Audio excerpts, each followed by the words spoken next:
digamos, es una patología que debemos tener la tranquilidad de enfrentar. No es como un síndrome coronario agudo. En un síndrome coronario agudo tenemos que apurarnos porque el tiempo que nosotros perdamos en atender a un paciente con un síndrome coronario agudo es miocardio perdido. Cuanto más nos demoremos en atender un síndrome coronario agudo, se va a perder más miocardio y el paciente va a terminar más en insuficiencia cardíaca. Entonces, en síndromes coronarios agudos, todo hay que hacerlo rápido. En cambio, en síndromes coronarios crónicos podemos tener la tranquilidad y la paciencia de investigar bien a nuestro paciente, tratar de hacerle, digamos, una estratificación de su riesgo sin ser muy invasivos al comienzo y tomar una decisión, digamos, en forma tranquila, ¿no? Entonces, es un problema crónico y más manejable, ¿no? También mucho apuro. Bueno, ustedes saben que la manifestación clásica de la enfermedad coronaria crónica es la angina de pecho, ¿no? Que tiene, digamos, su fisiopatología, que es el desbalance entre el consumo de oxígeno versus la oferta de oxígeno, ¿no? Entonces, cuando se produce ese desbalance entre el consumo de oxígeno y la oferta de oxígeno, es que ya se va a producir como resultado de isquemia. Entonces, digamos, el resumen de la cardiopatía coronaria crónica, ¿no? En la enfermedad coronaria, una de las manifestaciones sintomatológicas de la enfermedad coronaria es la angina de pecho estable, que es la que vamos a hablar ahora. Pero el paciente puede tener también isquemia silente, o sea, puede tener eventos de isquemia sin que tenga dolor en el pecho, ¿no? Y eso lo podemos ver a través del Holter. Puede ser que el paciente de esta angina estable pueda pasar a inestable, ¿no? Por fisiopatología de ruptura de placa. El paciente puede debutar con un infarto de miocardio. El paciente puede estar muy bien caminando en la calle y al día siguiente tú lo encuentras en una unidad coronaria infartada, ¿no? Puede ser un debut. O el paciente puede poco a poco llegar a la insuficiencia cardíaca por isquemia crónica, ¿no? Y finalmente la otra manifestación de cardiopatía coronaria es la muerte súbita, ¿no? El paciente lo ves un día muy bien y al día siguiente no lo ves y lo están enterrando. Hizo una muerte súbita en su casa, en el carro, qué sé yo, ¿no? Entonces, esas son las manifestaciones de la cardiopatía coronaria. Felizmente, la mayoría de pacientes están en este rubro, los pacientes que tienen angina de pecho estable, ¿no? Donde es, digamos, el síntoma angina es un aviso que te está diciendo que el corazón está siendo mal irrigado. Entonces, esta es la secuencia de isquemia miocardial que se produce cuando un paciente tiene mala irrigación coronaria, o en este caso, enfermedad coronaria crónica obstructiva, ¿no? Primero, cuando se produce isquemia, cuando baja la irrigación coronaria, ¿no? Se produce primero alteración metabólica, a nivel del corazón se produce primero disfunción diastólica, mal llenado, después se produce alteración de la motilidad regional, cambios en el electrocardiograma y después se manifiesta recién al final la angina, ¿no?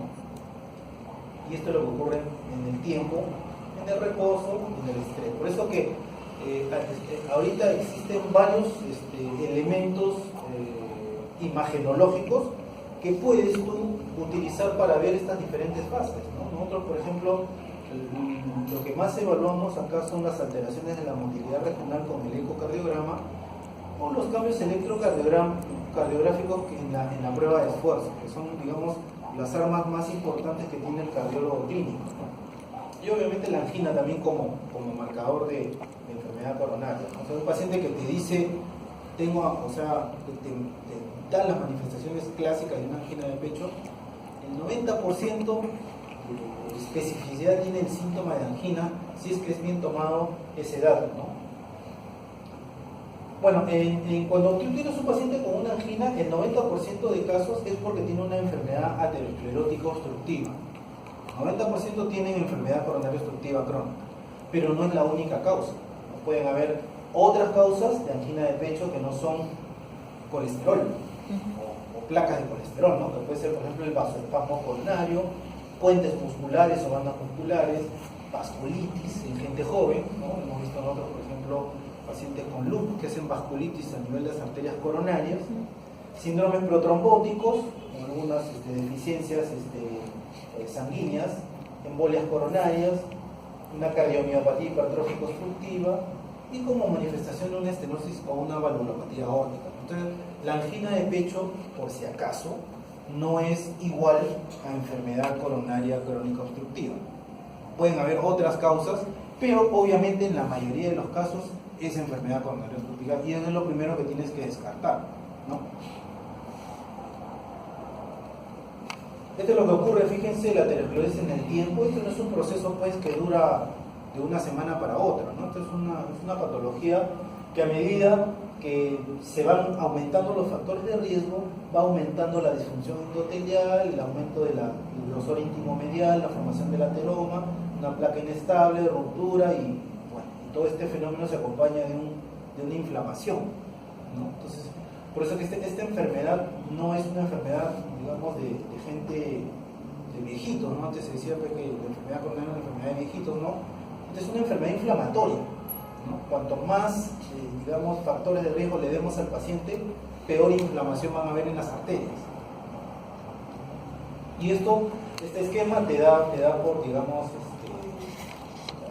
esta fisiopatología dentro de la placa, ¿no? En la cual se ve mucha inflamación, ¿no? Da por cierto lo que les digo, ¿no? Que dentro de la placa hay todo un fenómeno inflamatorio. Cuanto más inflamación hay intraplaca, mayor propensión va a haber de que se rompa esa placa y se forme un síndrome coronario agudo. Mientras haya menos inflamación intraplaca, este paciente puede ir crónicamente bien con los años, ¿no? Entonces, ¿cuáles son los factores de riesgo que tenemos que evaluar al paciente que se sospecha enfermedad coronaria? Son no modificables como la edad, el sexo y la historia familiar de enfermedad coronaria, ¿no? Factores modificables mayores, tabaquismo, hiperlipidemia, diabetes, hipertensión, obesidad, perímetro abdominal, personalidad tipo estrés, contraceptivos y sedentarismo. Entonces, fíjense, estos son los factores de riesgo modificables.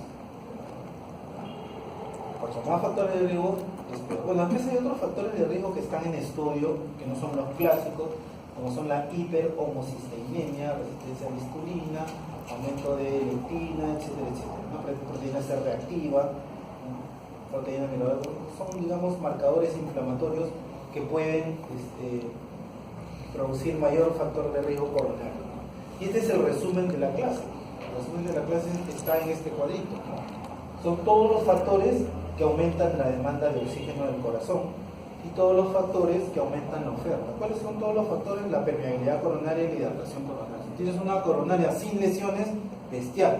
A cualquier aumento de demanda de oxígeno del corazón, también le vas a dar oferta de sangre, porque no tienes obstrucciones, ¿no? El problema es cuando tú lo sometes al corazón a una mayor demanda, lo haces correr al paciente, obviamente le produces taquicardia, produces mayor demanda, y tu permeabilidad coronaria no es buena. ¿Por qué? Porque tienes de repente alguna lesión coronaria. Entonces ahí se produce un desbalance. Entonces la balanza se inclina y se produce la isquemia.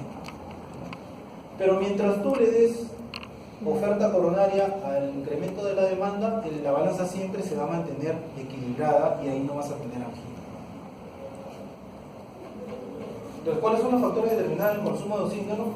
En resumen, son tres: la frecuencia cardíaca, la fuerza de contracción y la tensión de la pared. Son los tres, digamos, determinantes principales de consumo de oxígeno miocárdico.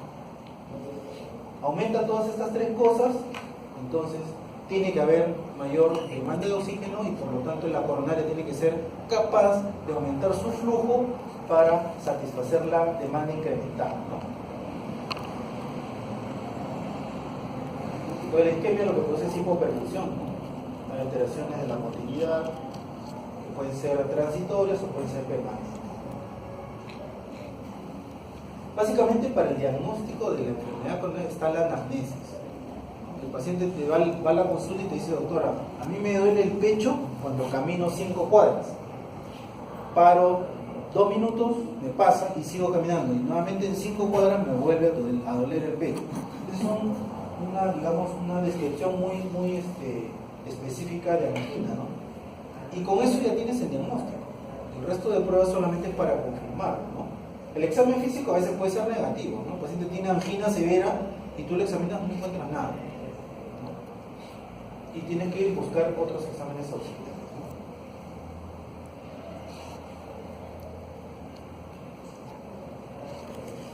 Bueno, esto es solamente para el diagnóstico, cómo es la forma de presentación, los factores de riesgo, estabilizantes, factores. O sea, tú le preguntas, pues, ¿no? A ver, ¿qué cosa le aumenta el dolor? Caminar más, ¿qué cosa? ¿Con qué cosas disminuye el dolor? Con el reposo, con un nitrato sublingual, ¿no?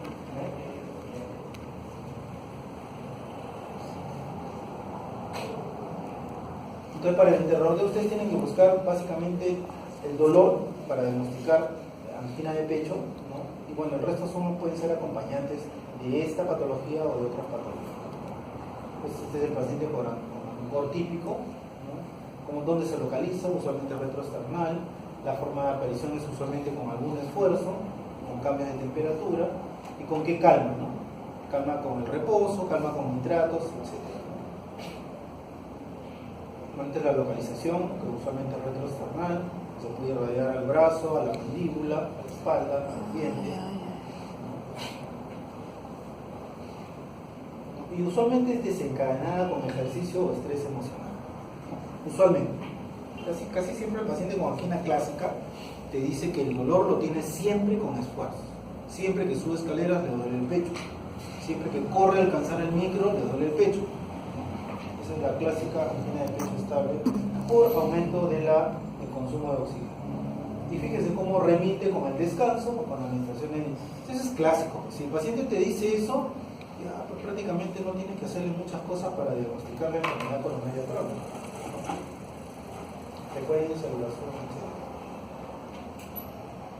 Bueno, ¿y cuándo se hace inestable? Cuando el paciente cambia su patrón de angina, ¿no? Por ejemplo, el paciente te dice que cada 5 cuadras le duele el pecho. Ya, es una angina estable. ¿Y desde cuándo está así? Ya, doctor, hace un año. Ya, así estará, ¿no? Pero ¿qué pasa si un día ese mismo paciente dice, doctora, ahora ya no camino 5 cuadras, ahora doy 3 pasos y ya me está doliendo el pecho, ya cambió el patrón regular, entonces ese de estable está pasando a inestable ahora, y eso sí ya tiene mayor riesgo, o sea, ya no cumple con las condiciones previamente establecidas. Ahora, a veces el paciente te da el dolor clásico de opresión retroesternal, pero a veces el paciente no te da ese tipo de manifestación, ¿no? Entonces a eso le llamamos angor atípico. ¿Por qué? Porque puede ser que sea cualquier tipo de dolor, no necesariamente opresivo o retroesternal, pero siempre desencadenado por esfuerzos. O sea, puede ser que te diga, no sé, doctor, siento una quemazón, ¿no? Eso le dicen los pacientes así, una quemazón. ¿Qué cosa será quemazón, no? Pero si el paciente tiene esa quemazón siempre que camina 5 cuadras, eso es un angor atípico, porque siempre está desencadenado por esfuerzos, ¿no? Aumenta el consumo de oxígeno y se produce la molestia, ¿no? Y tenemos el equivalente anginoso, que en este caso es disnea. Entonces, el paciente dice, doctor, yo cuando camino me canso. Le digo, ¿te cansas o te oprime el pecho? No, me canso. Entonces, si el paciente dice, me canso, ¿cuál sería, digamos, el término semiológico que ustedes usarían para la manifestación me canso? Disnea, ¿no es cierto? ¿Y disnea qué cosa refleja? Disnea, ¿en qué patología la encuadra? En insuficiencia cardíaca, ¿no es cierto? O sea, tú lo tilas a este paciente, este debe tener insuficiencia cardíaca, pero no, este paciente tiene disnea como manifestación de isquemia. ¿Por qué? Porque al producirse la isquemia va a producir alteraciones en la motilidad segmentaria del corazón. Y si es digamos, una isquemia grande, va a producir ya disfunción ventricular. Y la disfunción ventricular puede provocar disnea. Entonces ese sería el tercer término de equivalente. Esa disnea que tiene el paciente de esfuerzo puede ser un equivalente anginoso. Porque ese es un eco y tiene buena contracción. No tiene por qué tener insuficiencia cardíaca si tiene buena función cardíaca, ¿no? Es que esta disnea es equivalente a anginoso y no es por insuficiencia cardíaca, ¿no? Bueno, entonces esta es, digamos, la fisiopatología, ¿no? Disminución del aporte del flujo, lesión orgánica, isquemia miocárdica, no hay opresión, pero hay disnea, ¿no? Produce disfunción diastólica, aumento de las presiones intraventriculares y se produce la disnea de fuerza.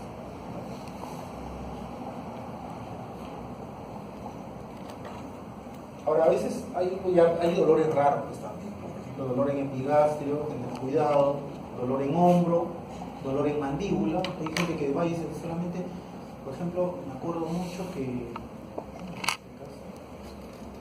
un paciente que caminaba y sentía una molestia en la garganta, como una flema, decía, ¿no?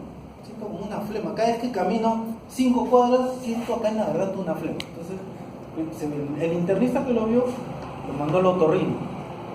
Entonces el otorrino le hizo una laringoscopía y no le encontró nada. ¿No? Tu problema no es pues de garganta, debe ser bronquial, ¿no? Porque tú caminas y te puso flema, ¿no? Se lo mandó al neumólogo. El neumólogo le tomó plaquetoras, tomografía, todo, no le encontró nada. Y le dijo, bueno, para ser más preciso, vamos a tener que hacerte una broncofibroscopía. Cuando le fue a hacer la broncofibroscopía, primero lo mandan a cardio para hacerle su riesgo quirúrgico, ¿no? Entonces lo vimos nosotros y nos llamó la atención, pues, ¿no? Un paciente diabético, hipertenso y fumador, que cada vez que caminara tenía una especie de flema en el pecho. ¿No será angina eso? Y entonces lo que fuimos a hacer, vamos a hacer una prueba de esfuerzo, ¿no? Le hicimos una prueba de esfuerzo y salió positivo para isquemia, pues lo que tenía no era nada otorrinológico, nada bronquial, era una angina de pecho, ¿no? Entonces a veces hay dolores así medio raros que hay que tener en cuenta, ¿no? Bueno, estas son otras clasificaciones: estable, inestable, isquemia silente. Lo que sí hay que tratar de clasificarlo según la clasificación en Canadá en clases funcionales, ¿no? Entonces depende digamos, de la aparición de la angina de acuerdo a tu actividad habitual, limitación de la actividad habitual o una marcada limitación de la actividad habitual o incluso incapacidad para tener una mínima actividad física, ¿no? Cuanto más es la clase funcional, peor es el pronóstico del paciente. O sea, si el paciente tiene angina más limitante cada vez, el pronóstico es peor. No es lo mismo que te diga un paciente, no doctor, yo corro 3 cuadras y recién me duele el pecho, a que otro te diga, no, yo camino 5 cuadras y me está doliendo el pecho. Es diferente. Entonces, el que tiene peor clase funcional, ese tiene peor pronóstico, ¿no? A veces se puede comentar, a veces se pide un holter, ¿no? A veces el paciente te dice que tiene molestias de repente en la noche, ¿no? Con pesadillas, entonces le pones un holter y puedes documentar cambios del ST de tipo isquémico durante el sueño, ¿no? Y el paciente a veces no lo siente. Eso le vemos nosotros isquemias que también empeora el pronóstico, ¿no?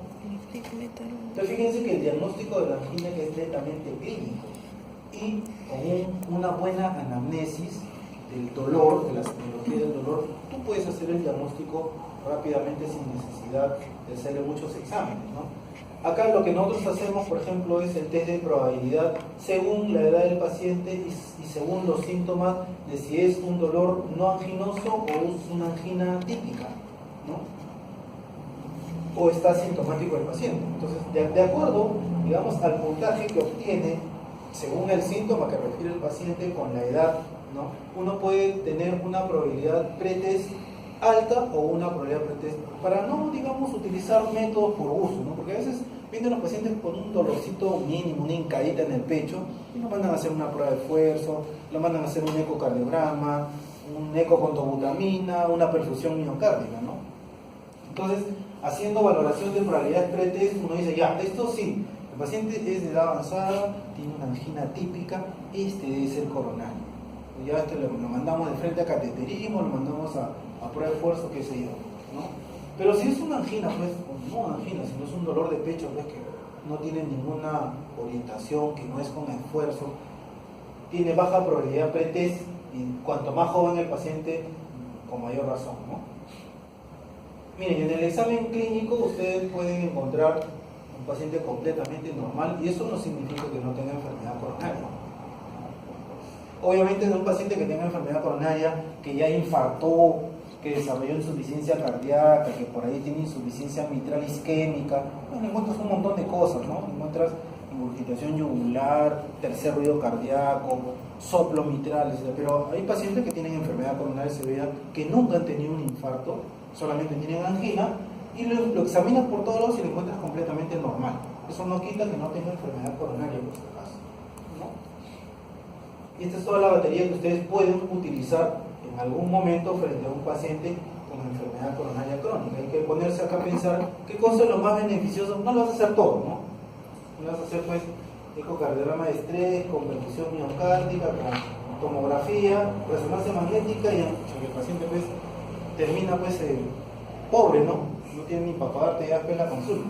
Entonces hay que buscar entre los exámenes cuál es el que más va a ser útil al paciente y cuál va a ser más determinante para su tratamiento, ¿no?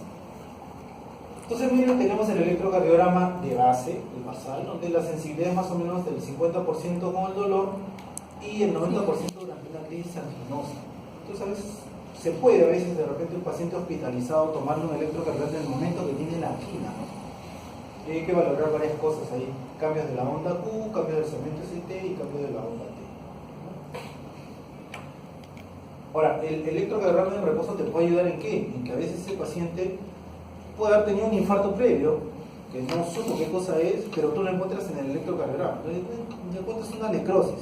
Entonces, este paciente es coronario. Por lo tanto, el dolor que tiene ya, pues, eso definitivamente es una angina, ¿no? Ahora, sin embargo, el paciente puede tener una buena angina y su electro es completamente normal.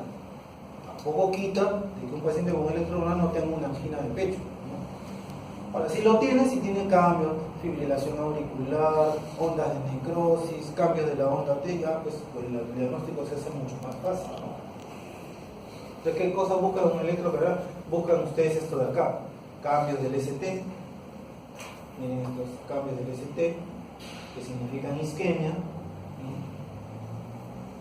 Aquí hay más, fíjense, esto es el ST infradesnivelado con manifestación de isquemia miocárdica. Pueden encontrar un electro completamente patológico, un bloqueo completo ramo izquierdo, ¿no? Y acá realmente ven solamente el bloqueo y no ven nada más. No ven si ha habido infarto, no ven si ha habido isquemia, no. Bloqueo de ramo izquierdo no pueden ver nada más, solamente el bloqueo de ramo izquierdo. Pero el bloqueo de rama izquierda como tal, siempre asócienlo a una cardiopatía.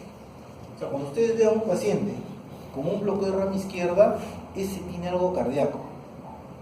Fijo tiene algo. Son bien pocos los pacientes que tienen bloqueo de rama izquierda completo y no tienen nada en el corazón. Bien raro. Puede haber, ¿no? Pero siempre a ese búscale una cardiopatía. No necesariamente el bloqueo de rama derecha, porque hay mucha gente que tiene bloqueo de rama derecha y es normal, ¿no? Y obviamente también bloqueo de rama derecha puede estar asociado a otras cardiopatías, sí, pero también lo puedes encontrar normal. Este siempre busca una cardiopatía en el bloqueo de rama izquierda y dentro de ellas la cardiopatía coronaria,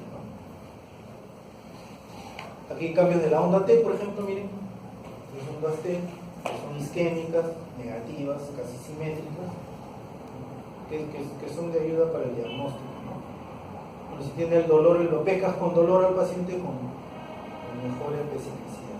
El ecocardiograma te ayuda buscando alteraciones de la contractilidad y la fracción de eyección. Entonces lo que buscas en un ecocardiograma es de un paciente que está sospechando que tiene una enfermedad coronaria, es zonas del ventrículo izquierdo que no se contraen bien, zonas isquémicas, ¿no? O zonas necróticas también, ¿no? Lo otro que puedes utilizar es la ergometría, ¿no? Que digamos que es un método bastante usado para descartar enfermedad coronaria, ¿no? Y acá está, ¿no? Acá lo que buscas en el electrocardiograma de esfuerzo, en la prueba de esfuerzo, son cambios del ST, como esta, por ejemplo, acá el paciente está en reposo, fíjense su electrocardiograma en reposo, lo hacemos caminar y miren en 8 minutos cómo empieza a caer el ST como manifestación de isquemia, ¿no? Y después del post ejercicio, fíjense cómo se empieza a recuperar el ST. O sea, esta es una isquemia reversible, lo está viendo en el electrocardiograma de un paciente con esfuerzo. Y lo más probable es que este paciente, seguramente a los 8 minutos de haber hecho el esfuerzo, seguramente tiene angina también. Ya con mayor razón, tú dices, ya, esta es una prueba de esfuerzo positiva para enfermedad coronaria. Acá me voy a pasar.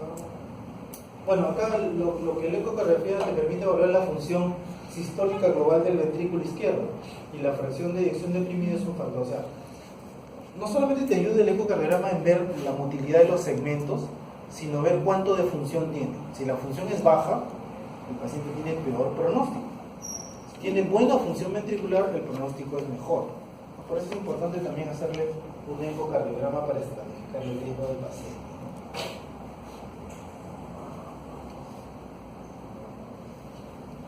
Acá hay unos criterios de alto riesgo de la prueba de esfuerzo. Por ejemplo, cuando el segmento ST se va más de 2 milímetros es severo, tiene cuidado. Depresión del segmento ST en fases tempranas, o sea, en primera fase, tú recién lo arrancas a hacer la prueba de esfuerzo y ya empieza a tener desniveles, ten cuidado, ese es el mal pronóstico, ¿no?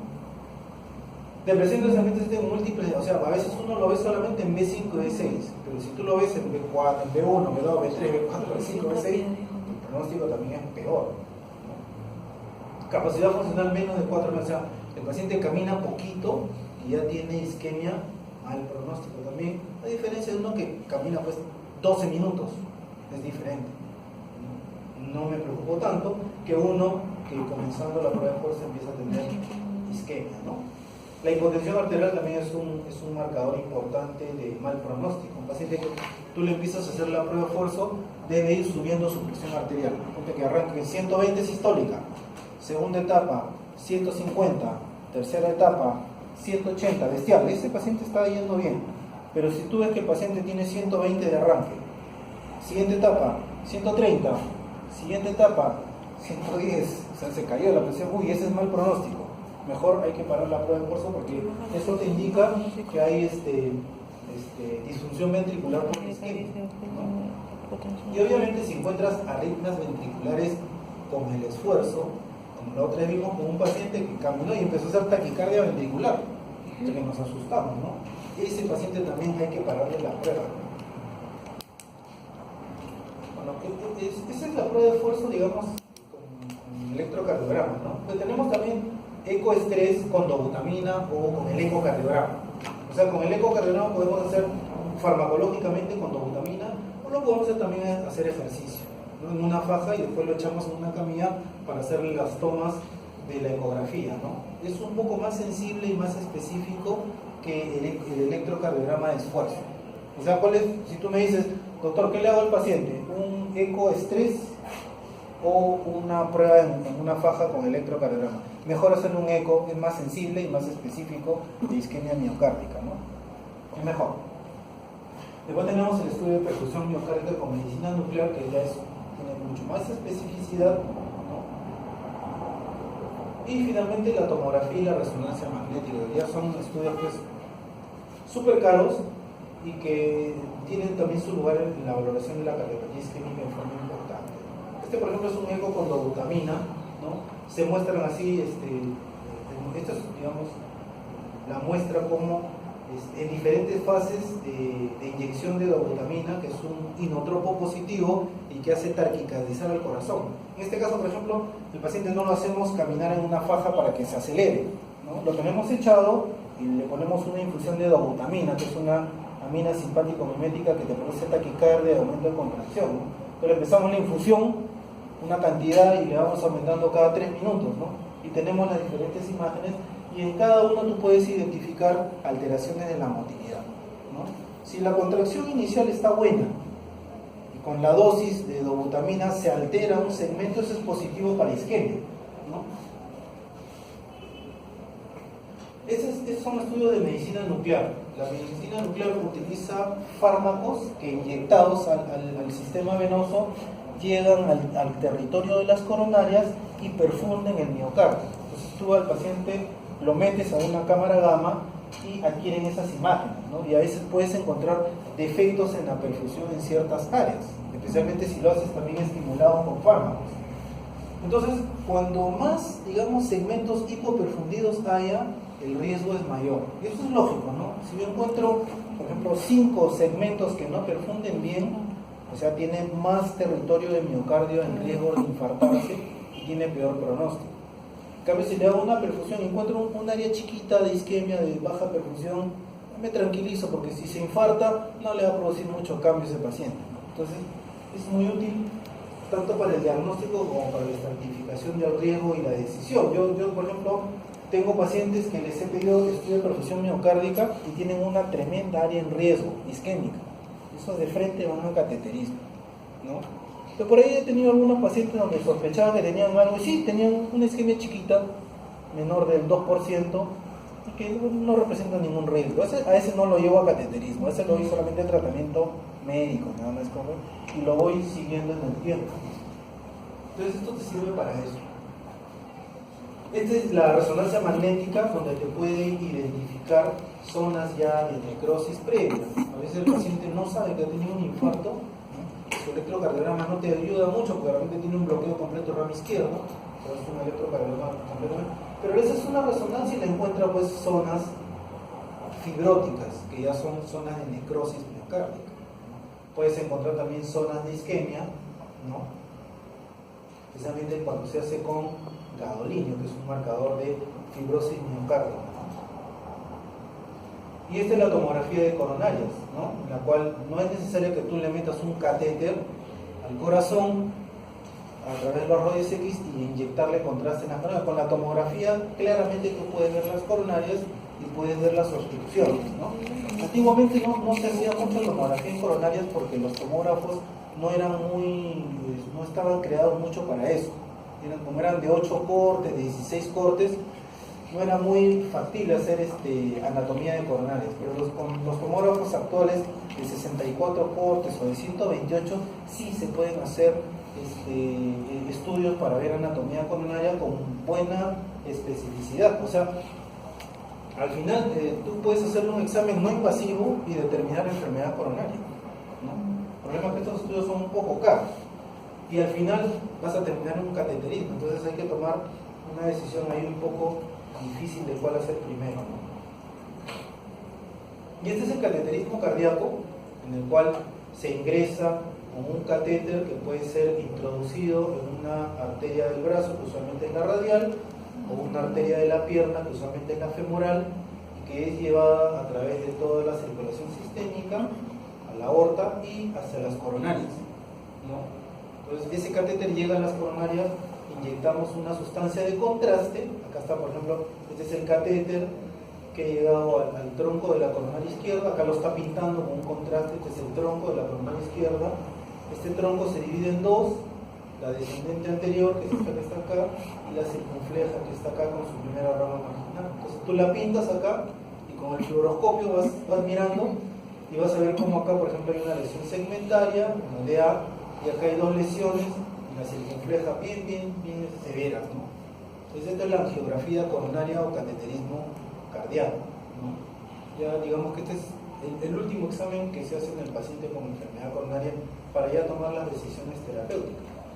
Esta es la otra coronaria, la coronaria derecha, ¿no? Igualito, la han cateterizado, le han inyectado contraste y miren, acá tienen una lesión de más o menos del 50% segmentaria, no larga, que esa es la que hay que tratar. El resto del vaso coronario está bien, ¿no?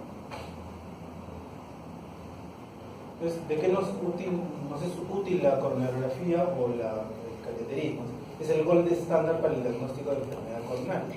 Te permite ver la anatomía, el número de ojos afectados, la localización de las lesiones, con el pronóstico, la severidad de las obstrucciones, si es que hay circulación colateral y qué flujo TIMI tiene, ¿no? Entonces, con esto ya tú decides, pues, ¿no? Tiene varios vasos, tiene un solo vaso, la lesión está muy distal, la lesión está muy proximal, es una obstrucción muy severa, es una obstrucción leve o no tiene ninguna lesión, ¿no? Entonces con este examen, digamos que es el final, ¿ya? El final de todos los exámenes, ¿no?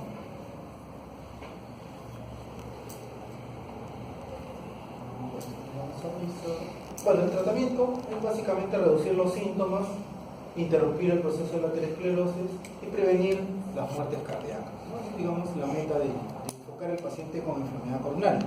Por ejemplo, el paciente con mucha angina, tú lo tratas no solamente para evitarle que se muera el corazón, sino para evitar también para que tenga una vida, digamos, activa y normal en su trabajo, para que el paciente sea funcionalmente en su trabajo, ¿no? Entonces, para eso tú le puedes hacer diferentes tipos de tratamientos, desde el farmacológico hasta el intervencionismo, ¿no? Entonces, para el tratamiento está la modificación de estilo de vida, sacar los factores de riesgo, ¿no? Si fuma, quitarle el cigarro; si es hipertenso, tratarle la hipertensión; si tiene colesterol alto, darle tratamiento, etcétera, etcétera, ¿no? Con tratamiento farmacológico. Y a veces puede ir a cirugía o angioplastía dependiendo de la severidad de las lesiones, ¿no? Entonces, cambios de estilo de vida, siempre en toda patología cardíaca por lo menos, siempre tiene que haber cambio de estilo de vida, ¿no? Tiene que bajarlo de peso, hacer que haga más actividad física, que deje el cigarrillo, y deje el estrés, qué sé yo.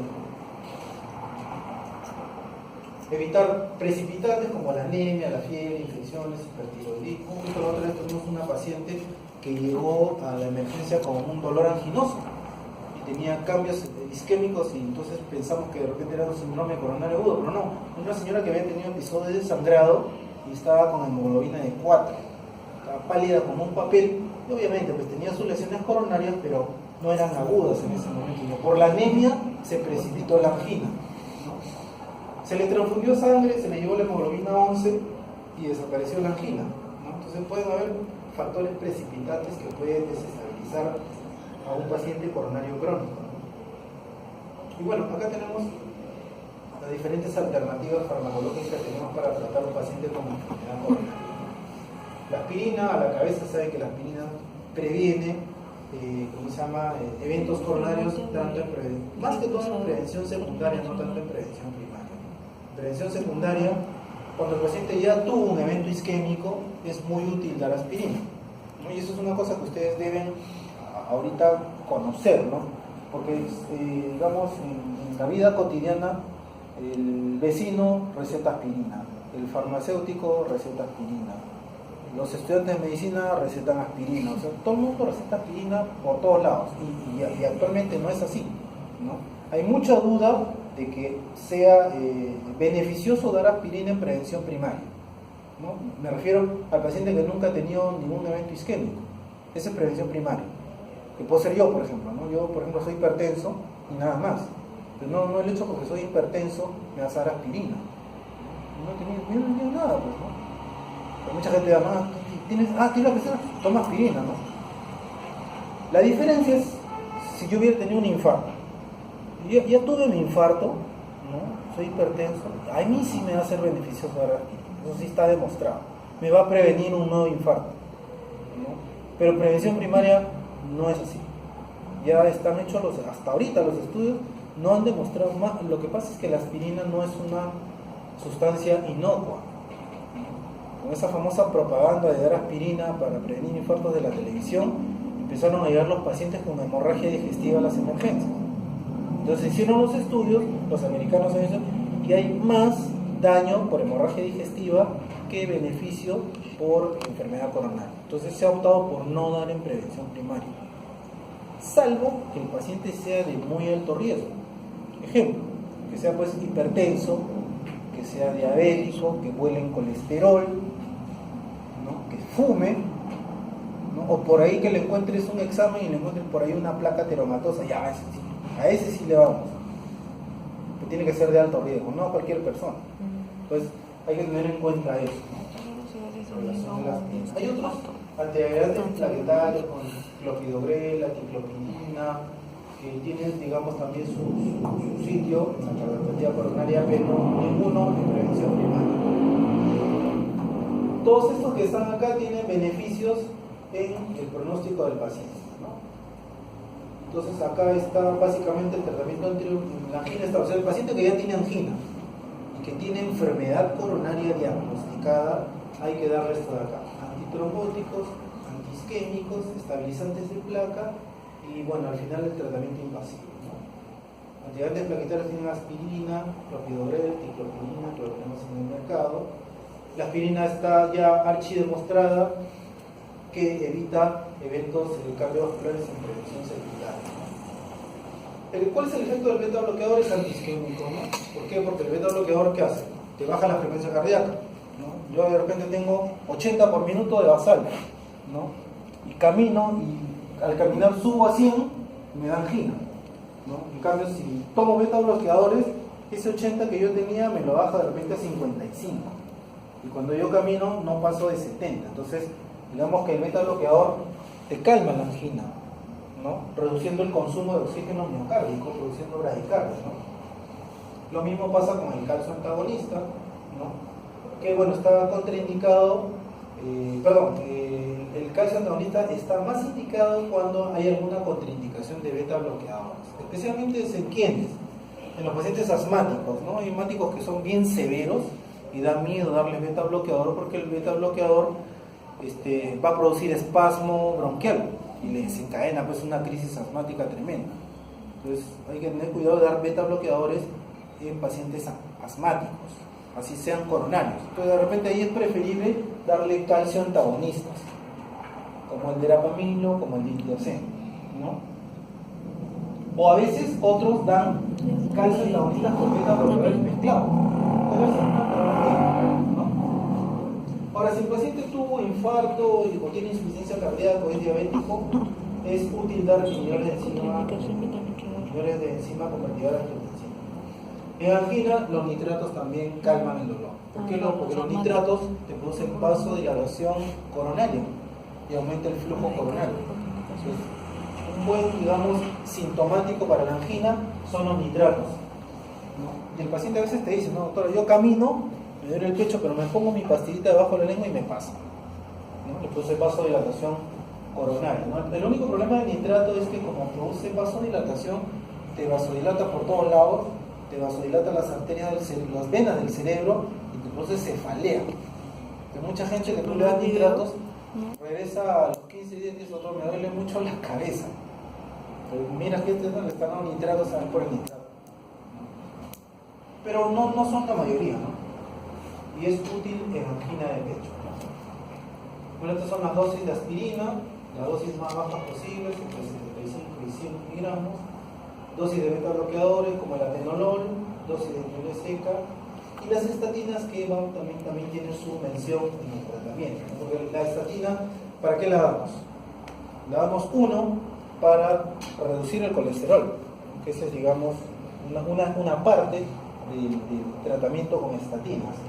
Pero el otro es que estabiliza la placa, ¿no? Y por eso que las estatinas ahora son, digamos, comparadas como antiinflamatorios. Porque como yo les he dicho, en la placa ateromatosa, dentro de la placa no solamente hay colesterol, hay todo un fenómeno inflamatorio.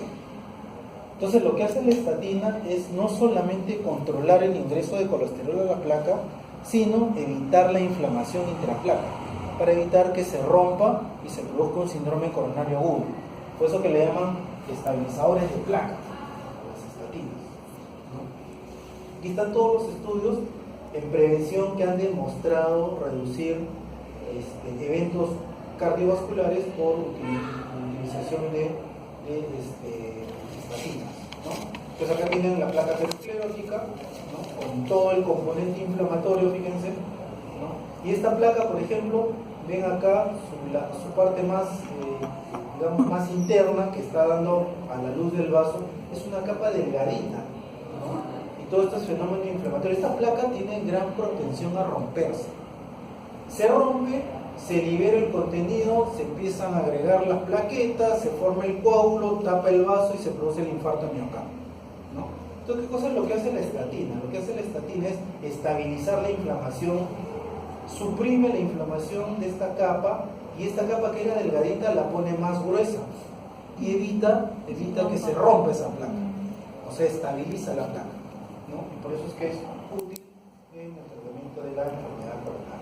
Estas son las dosis, pueden utilizar simvastatina, torvastatina, rosuvastatina, o pueden utilizar una combinación que se llama ezetimibe con cualquiera de las estatinas, ¿no? El ezetimibe es una molécula que capta el colesterol del intestino, ¿no? Entonces, no deja que se absorba el colesterol a través de los ácidos biliares, ¿no? Entonces, porque las estatinas trabajan a nivel del hígado, ¿no? Las estatinas bloquean la producción de colesterol en el hígado, ¿no? Pero no bloquean el colesterol que tú comes con la dieta. Entonces lo que hace eso es la ezetimiba. La ezetimiba te bloquea la absorción de colesterol a nivel intestinal y se utiliza la combinación ezetimiba, inhibe la absorción, y esta te bloquea la producción de colesterol a nivel del hígado. O sea, por dos lados lo agarras, ¿no? Que también tiene sus beneficios, ¿no? Bueno, el tratamiento invasivo, ¿cuándo? O sea, cuando es un paciente que tiene angina, ya le hiciste todos los exámenes, tiene enfermedad coronaria, pues cuando ya meterle el catéter. No sé, se hizo la pregunta. Hiciste su prueba de esfuerzo, su ecoestrés, salió todo positivo para el qué, ¿no? Bueno, depende de los resultados, evidentemente, ¿no? Aquí tienen, por ejemplo, el porcentaje de estenosis y la cantidad de vasos tomados. Cuanto más severas son las estenosis, el pronóstico es peor. Eso hay que tratar. Cuanto más vasos son tomados, el pronóstico también es peor. Entonces hay que tener más ojo con ese tipo de pacientes. El pronóstico es mayor cuando más estenosis hay y cuando más cantidad de vasos hay. Lesión de tronco de coronaria es recontra peligroso. Lesión del tronco de coronaria izquierda es sinónimo de peligro de muerte súbita. Un paciente con un tronco de coronaria obstruido mejor lo hospitaliza hasta que lo opere, ¿no? Lesión de arteria de más del 70%, bueno, depende del tipo de lesión, la localización, el tipo de arteria también, ¿no? Bueno, tenemos la profilaxis, son los objetivos digamos, del tratamiento de la cardiopatía isquémica, ¿no? ¿Y qué hacemos? Bueno, al paciente que ya decidimos hacerle un tipo de intervención, le hacemos regularización coronaria. Después será angioplastía sola, angioplastía con stent, cirugía de elevación de bypass, ¿no? Aquí tienen el stent, ¿no? Miren, acá tienen la coronaria que está obstruida, pasan un catéter, identifican acá la obstrucción, entran con un catéter con un balón, atraviesan la lesión, inflan el balón, abren el vaso y después le colocan este resorte que se llama stent, para evitar que ese vaso se vuelva a cerrar, ¿no? Que se vuelva a restringir. Eso le llaman angioplastía coronaria transluminal percutánea con colocación de stent, ¿no? Y usted lo puede hacer en el vaso que ustedes quieran, la descendiente anterior, la coronaria derecha, la circunfleja, etcétera, etcétera. Aquí está el procedimiento, ¿no? Meten un catéter o un baloncito, inflan el balón, le ponen un stent, ya fíjense el flujo coronario ya está más permeable, ¿no? Aquí tienen un caso, por ejemplo, esta es una coronaria derecha, donde tiene una obstrucción severa, muy severa, en el tercio proximal de la coronaria derecha. Pues acá, después de la colocación del stent, miren cómo ha permeabilizado la obstrucción coronaria. El paciente en 2 días está yendo a su casa, ¿no? Y bueno, hay algunos pacientes que no se prefiere no hacer angioplastías, sino hacerle bypass coronario, ¿no? ¿Quiénes son ese ejemplo?